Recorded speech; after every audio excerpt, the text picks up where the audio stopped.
maintenant on va parler d'un truc très très important qui est la physiopathologie de l'insuffisance coronaire. À savoir, l'insuffisance coronaire, on a deux parties. L'insuffisance coronaire chronique et l'insuffisance coronaire aiguë. D'accord? L'insuffisance coronaire chronique, l'insuffisance coronaire aiguë. L'insuffisance coronaire chronique, c'est ce qu'on appelle l'angor d'effort. On va dire pourquoi on dit angor d'effort. D'accord? L'angor d'effort stable. Ça s'appelle angor d'effort stable. Et aiguë, d'accord? L'insuffisance coronaire aiguë, on a deux types. On a l'insuffisance coronaire aiguë avec un sous-décalage du segment ST, c'est ce qu'on appelle ST+, et l'insuffisance coronaire aiguë sans sous-décalage du segment ST, c'est ce qu'on appelle ST-. L'ST+, c'est ce qu'on appelle l'EDM, c'est ça l'infarctus du myocarde, c'est une insuffisance coronaire aiguë avec un sous-décalage du segment ST, ST+. L'ST- ou angor instable, d'accord? Angor instable, ou bien certains disent syndrome de menace, d'accord? Donc, les mots sont à retenir. Vous allez comprendre pourquoi c'est un angor d'effort, pourquoi il est stable, pourquoi on dit instable et pourquoi c'est un infarctus. Alors, en premier, insuffisance coronaire, c'est une diminution du débit, ou bien diminution de la perfusion des coronaires. Elle peut être chronique comme elle peut être aiguë. Si elle est chronique, c'est un angor d'effort stable. Il est dû à une lésion d'évolution progressive. Il est dû à une plaque stable. D'accord? Le syndrome coronaire aigu, il est dû à une plaque. Le phénomène est provoqué par une plaque vulnérable. D'accord? Vulnérable. Il peut être soit ST+, EDM, soit ST- angor stable. Je m'explique. Alors, on va commencer dès le début. D'accord? Imaginez, ça c'est une coronaire, ça c'est une coronaire. D'accord? Si on a une plaque latérale ici, d'accord? Cette plaque, c'est une plaque jeune, fragile. Pourquoi fragile? Puisqu'elle a plus de liquide. Le liquide, c'est le ventre lipidique, d'accord? Plus de lipides par rapport à la fibrose. On a une petite chape fibreuse et une chape fibreuse fine, d'accord? Donc ça, c'est une plaque vulnérable, d'accord? Vulnérable à quoi? On avait dit vulnérable est susceptible de se léser, d'accord? S'il y a par exemple une augmentation de la pression à l'intérieur de l'artère, il y aura une rupture de cette plaque. Une rupture qui va créer une turbulence. La turbulence hédique, elle va attirer donc cette rupture de la plaque. Donc il y aura une mise à nu de l'endothélium, d'accord? Et puis il y aura une turbulence sanguine avec agrégation plaquettaire. L'agrégation plaquettaire, elle va activer la cascade de coagulation. Donc les globules rouges, ils vont s'attacher, ils vont former un thrombus. Alors on a deux types, donc ce qu'on appelle latérothrombosis, d'accord? C'est ça. On a deux types de thrombus, d'accord? Soit, je dessine par ça, soit c'est une plaque avec un thrombus subocclusif, soit c'est une plaque avec un thrombus totalement occlusif, d'accord? Soit totalement occlusif, un thrombus totalement occlusif, soit subocclusif, d'accord? Si c'est un thrombus subocclusif, c'est-à-dire qu'il y a encore du sang qui passe, d'accord? Donc pas de nécrose. Si il est totalement occlusif, donc pas de débit, zéro débit, d'accord? Donc c'est une nécrose. La nécrose du myocarde, c'est ce qu'on appelle infarctus de myocarde, c'est l'EDM. Se manifeste sur le CG, se manifeste électriquement par des troubles de repolarisation, un type de sus-décalage. Donc en cas d'EDM, on a un sus-décalage du segment ST. C'est ce qu'on appelle ST+, d'accord? En cas de thrombus subocclusif, donc pas de nécrose, mais on a une ischémie sévère qui manifeste même au cours du repos. D'accord? Donc, à l'UCG, tant que pas de nécrose, donc il n'y a pas de ce décalage. Et donc, c'est un ST-. D'accord? C'est un ST-. Pardon, c'est un ST-. D'accord? Ça, c'est l'insuffisance coronaire aiguë. D'accord? Maintenant, l'insuffisance coronaire chronique. Dans l'insuffisance coronaire chronique, au contraire de cette plaque jeune, on a une plaque qui a évolué progressivement pendant longtemps. Donc, plusieurs phénomènes inflammatoires, plus de fibrose. Donc, c'est une plaque stable. Donc, une plaque stable, donc pas de risque de rupture, mais elle fait une sténose. Donc, elle va diminuer le diamètre de l'artère. D'accord? Et une diminution significative du diamètre, donc le débit qui est suffisant au repos. Au repos, on n'est pas besoin de beaucoup de débit, enfin un peu de débit suffira.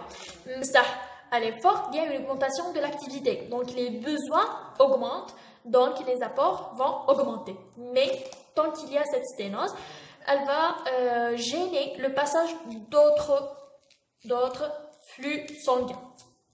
Et donc, le problème ne se pose pas au repos. Au repos, on est bien, d'accord? Mais à l'effort, il y a l'augmentation des besoins.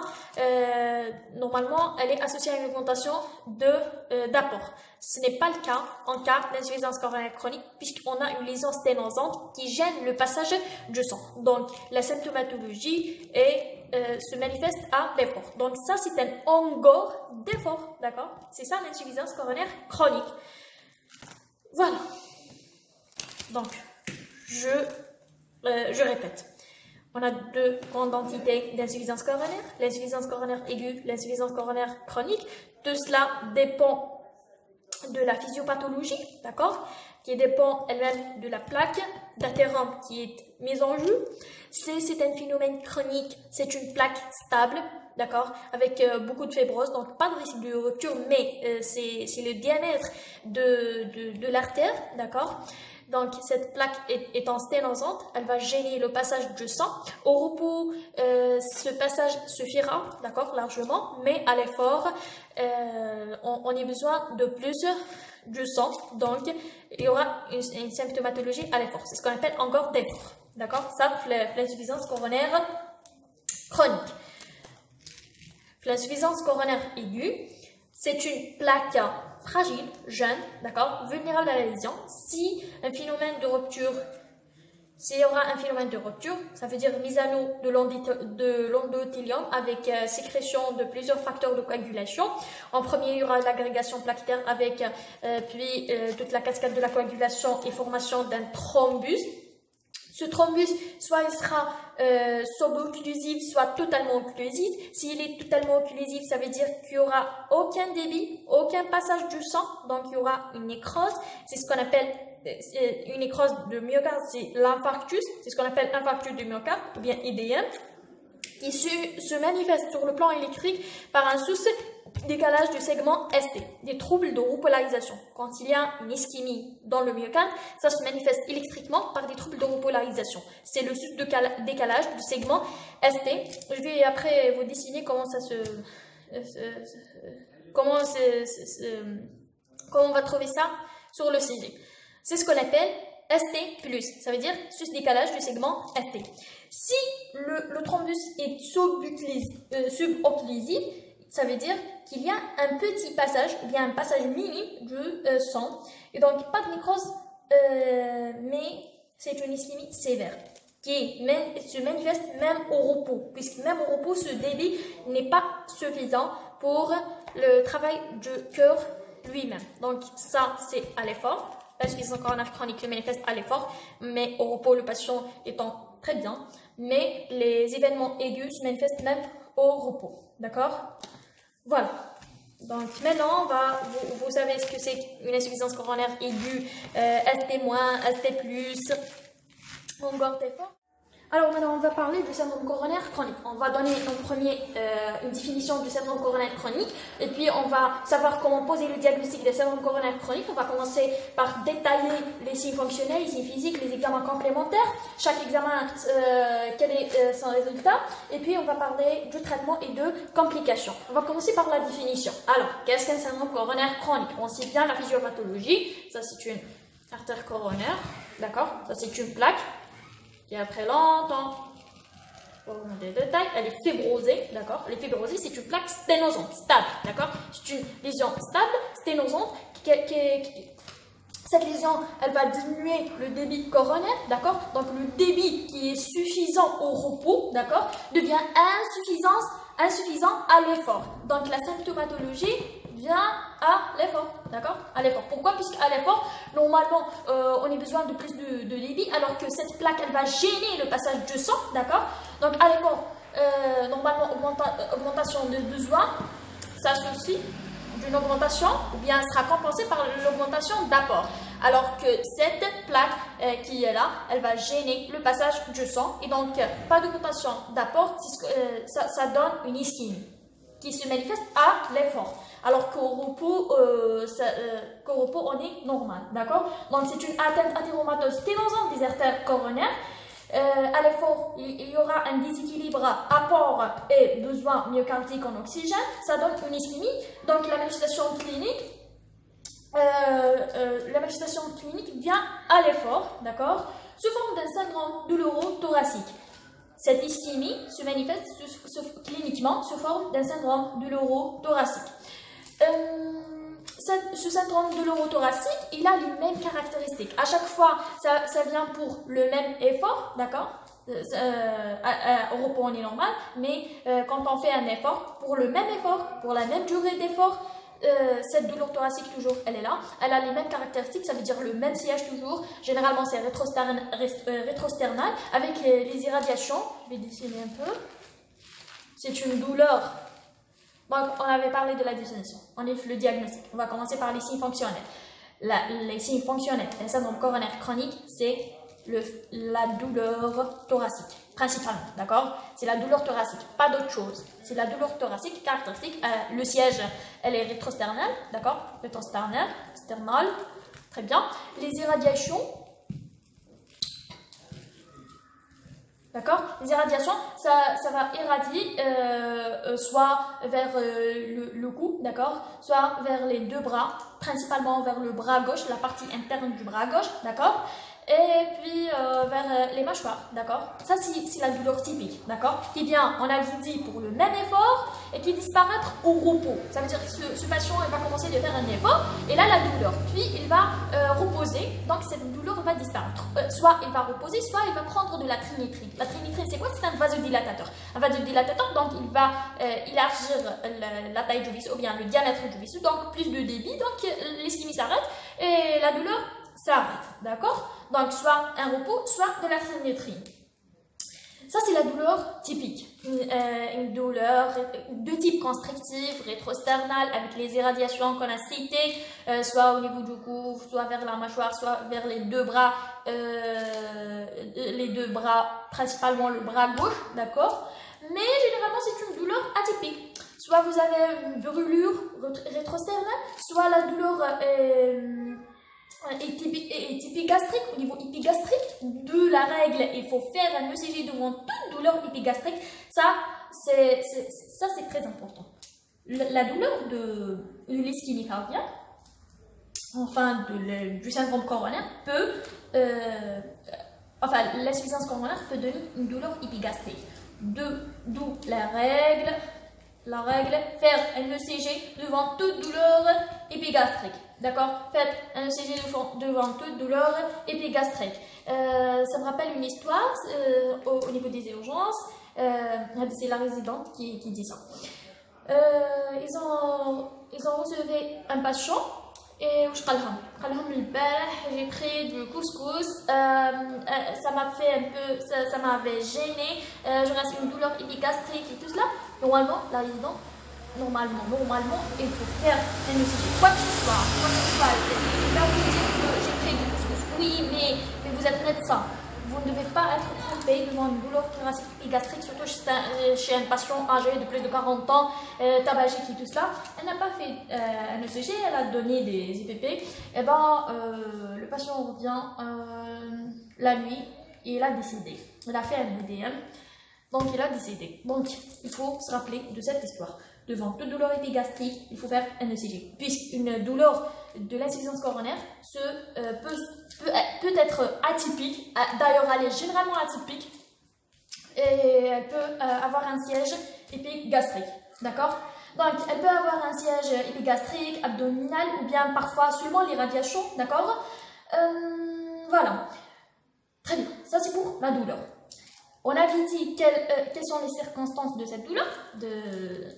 Elle survient à l'effort, uniquement à l'effort, au repos le patient étant normal, d'accord? Et elle est soulagée après la prise de la trinitrine ou bien après un repos de 5 à 10 minutes, maximum 20 minutes. Si ça dépasse les 20 minutes, ce n'est pas un syndrome coronaire chronique, d'accord? Très bien, donc, je vais résumer. C'est une douleur. Je vais vous dire pourquoi je vais écrire ça. Alors, les examens complémentaires. La douleur du syndrome coronaire. C'est une douleur thoracique, rétrosternale. Les irradiations qu'on a cisées. Les irradiations, d'accord. Les deux bras, la mâchoire, etc. Elle survient au repos. Elle survient à l'effort. Elle cède au repos ou bien à la prise de la trinitrine. Trinitrine, je vous ai dit, la trinitrine c'est un vasodilatateur, d'accord? Donc il va augmenter le débit des coronaires, et donc ça va arrêter la douleur. La trinitrine, d'accord, très bien. Comme je vous dis, survient à l'effort, toujours pour le même effort. Et cède au repos toujours pendant la même période, ça veut dire pendant la même durée. Donc, par exemple, il veut dire, patient, qu'après 5 minutes de repos, ça disparaît. Toujours à 5 minutes, par exemple, de repos. Voilà, donc c'est une douleur qui a des critères, bien des caractéristiques, qui sont toujours les mêmes. C'est une douleur stable. Enfin, stable, ça veut dire qu'elle a toujours les mêmes caractéristiques. Si l'un de ces critères n'est pas là, on ne parle pas de syndrome coronaire chronique. Si l'un des critères est absent, on est dans le syndrome coronaire aigu, d'accord? Par exemple, le patient a de l'habitude d'avoir la douleur thoracique rétrosternale avec une irradiation vers le bras gauche. Elle survient à l'effort, par exemple, quand il monte 2 étages, d'accord? Et puis, elle cède au repos. Cette fois-ci, il vient vous dire, ah ben, j'ai la douleur au repos. J'ai pas marché, j'ai rien fait et j'en ai la douleur. Donc ça, c'est pas un syndrome coronaire chronique. Ça a été compliqué d'un syndrome coronaire aigu. D'accord? Toute douleur qui ne remplit pas les cases de la douleur typique, enfin, de la douleur typique, de la douleur d'habitude, ce n'est pas un syndrome coronaire chronique, on est dans le syndrome coronaire aigu. D'accord? Et puis, par exemple, si je vais vous le dire, ce patient il a un syndrome coronaire chronique, entre parenthèses. Hein. Il a une douleur thoracique, rétrosternale, irradiation vers le bras gauche, survient à l'effort quand il monte, par exemple, 3 étages. Elle cède après 5 minutes du repos. D'accord? Pendant 1 mois, il a cette douleur. D'accord? Là, on ne peut pas parler d'un syndrome coronaire chronique à l'âge, puisque le patient a 1 mois seulement qu'il fait cette douleur. Donc, on ne peut pas dire que c'est une douleur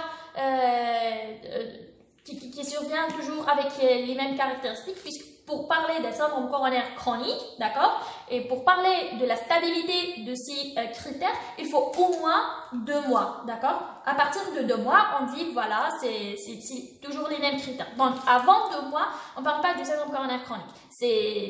On n'a pas...